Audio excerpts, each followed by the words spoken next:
સવારે મને ફોન દ્વારા જાણ કરવામાં આવી કે અહીંયા આ લોકોનો 1.5 મહિનાથી આ પગાર થયો નથી. તો આપણે પ્રજેશભાઈ સોલંકીને વાત કરતાં એમને એમ કીધું કે 2 કલાકમાં પગાર ખાતામાં નાખવામાં આવશે. પણ આ લોકોને જે બોનસ મળવું જોઈએ તે બોનસનું પણ લાલિયાવાડી ચાલી રહી છે અને ભ્રષ્ટાચાર અનેક મુદ્દા ઉપર ચાલી રહ્યો છે. આ ડબલ એન્જિનની સરકારનું જ્યારે ભ્રષ્ટાચારની વાત આવે ત્યારે 2 એન્જિન કેમ બંધ થઈ જાય છે તે સમજાતું નથી.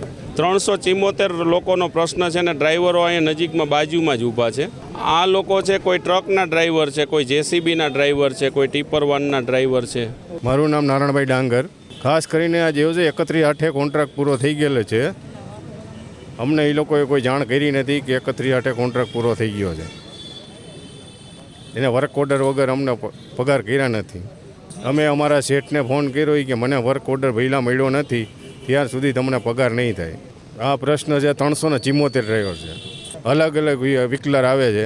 જેસીબી આવે, ડમ્ફર આવે, ટ્રેક્ટર આવે, બોલેરો આવે, ફાયર બ્રિગેડ. દિવાળી અમારી બગડે એટલે તો હાથ કરવું પડે છે. 1.5 મહિનાથી પગાર થયો નથી.